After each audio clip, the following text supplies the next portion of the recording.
So hi guys, finally I have time to create another video.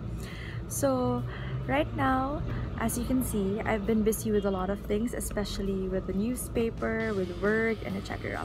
But since recently I've done a PRP procedure, I decided to create a vlog about it. I did a poll on my Instagram account, and most of the people said that it would be nice to share about my PRP procedures. So just a disclaimer, I'm not a professional, I'll just be sharing my experience. The first question is, how did I get injured? So I got injured in 2018. Prior to that, I actually tore my hamstring already, and I did strengthening exercises. I had to strengthen my muscles with the best rehab facility for me in the country, which is Kineticore Philippines. Then a few months after that, I unfortunately partially tore my patella. How did I tear it? I was gonna take a shot, or I took a shot, but I turned and then I put so much weight on my left knee, and then when I turned, I felt something. It didn't pop or whatsoever, but I felt like this really sharp pain.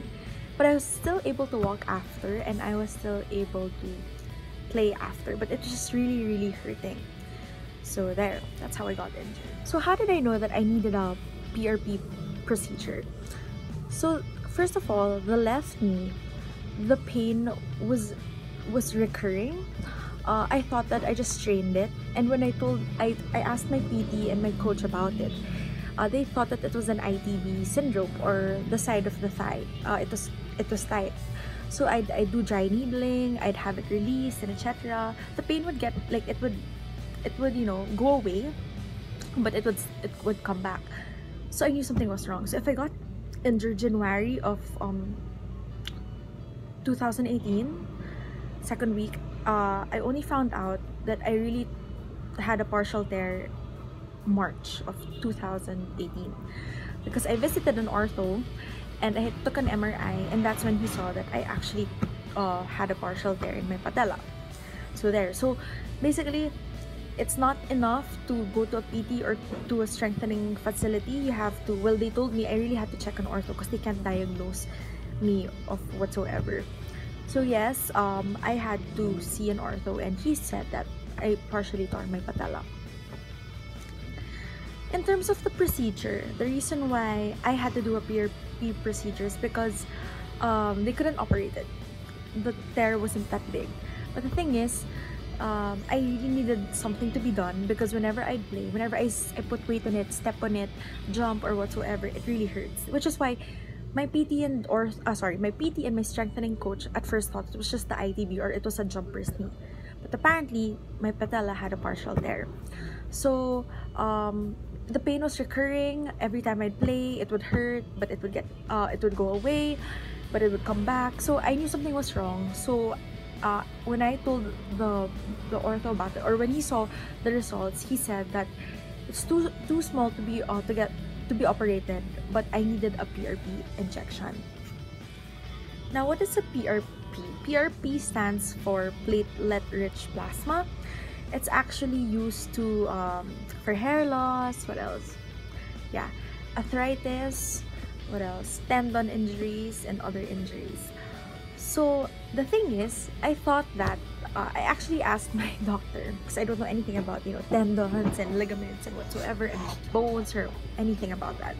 So I asked my doctor, or my ortho, if I can just strengthen it. Apparently, you can't strengthen a tendon. Okay, so that's one, you can't strengthen a tendon. All you need to do is just get that operation, or that PRP injection. So the reason why I got the PRP injection is because I had no choice. I still wanted to play, and I basically still wanted to play, and every time I walked it really hurt, or every time I played it really hurt. So I really needed it ASAP. So what happens during a PRP? So they get blood from you, and then as soon as they get the sample, they stir it in high speed so that the red blood cells and the plasma would separate. Apparently, the plasma has proteins that would help regenerate the injured area. So when the doctor gets the plasma already, he injects it in the injured area, or in my case, the knee.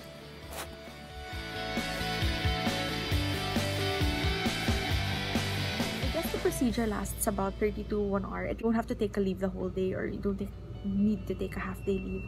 You can even do it during lunchtime. An hour is enough. 30 minutes to an hour, it depends. So there. So the needle that was used to inject the plasma, or to do the PRP procedure, was the same needle he used to take my blood. And according to the doctor, it's not that big. So my first PRP was last year, March 2018. But it was so weird because it was more painful last year than it was this year. Probably because they used a thicker needle last year and a thinner needle this year. But there was no anesthesia. They just basically injected something on my knee without anesthesia. And when they put in the needle, it was this long. It hurt. It actually really hurt. But the pain was bearable. And then they had to put in the whole needle. So there. So what's the effects of it? After they inject it, it feels so sore. But after a while, like, the pain subsides, and then your doctor may recommend that you drink arcoxia if the pain persists. Last year, I thought that I misunderstood him. I thought that you can only play after 6 weeks after the injection.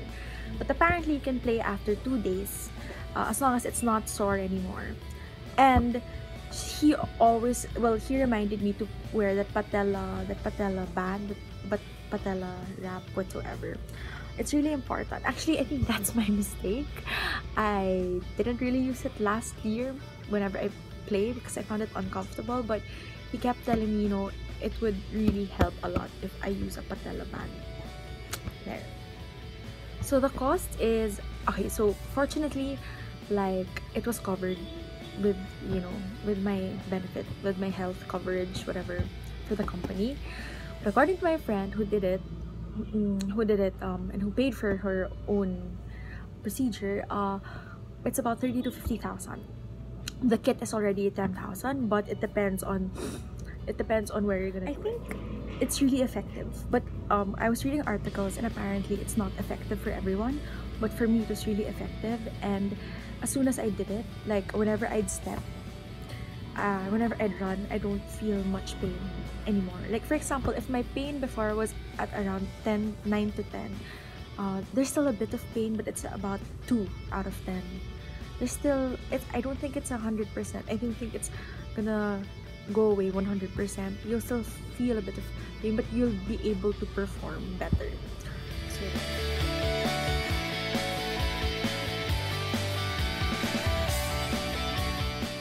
So what's my suggestion when it comes to injuries? Well, I'm in my mid-20s, oh my god, I'm in my late 20s, like, whatever. You realize that as you grow older, your body, it doesn't necessarily become weaker, but you're no spring chicken anymore. So you really have to make sure that you do strengthening. It's really important. I didn't understand why you have to do it, but you really, really have to do it. So I recommend Kineticore PH. They're the best. They really they made me a nice program, and I really swear by their, what they can do, because they really helped me with my tears, and they really strengthened my muscles. So I think you really need a good strengthening program. It's important that you have that. Number 2, always follow your doctor. My problem was I didn't use the band for it, so I think it really got worse because I didn't use the band, and I kind of disobeyed my doctor for it. Kind of disobeyed him. Sorry, doc. I mean, I'd use it, but I wouldn't use it regularly when I play because it was really uncomfortable. So always follow your doctor. Number 3, what else? I guess right now, especially for football players at this age, especially when you encounter 50-50 balls or whatsoever. Before, when I was younger, I was in college, high school, and grade school, I'd really go for it. I'd really tackle and get the ball. But when you get older, learn to let go. I know it's weird, but just give it to him. It's not worth it to be injured right now at this age. So if you encounter something like a 50-50 ball or whatsoever, just let it go. You know, it's not worth it to get injured. And lastly, I guess it's good to always to eat healthy, to live a healthy lifestyle, to sleep. I think the reason why I injured my my hamstring before was because I would I would lack sleep, and at the same time I'd be drunk the night before. So it's important that you have the right amount of sleep. So there. So I hope you enjoyed my video. Like I said, the reason why I wanted to do this was because every time I would do a procedure, I always Google it or find it on YouTube to know if it works or if it's effective. And I hope this video helps. And if you have questions, feel free to ask. And there, message me, and I'll put the link of the rehab facility that really helped me throughout my injuries. So thanks so much.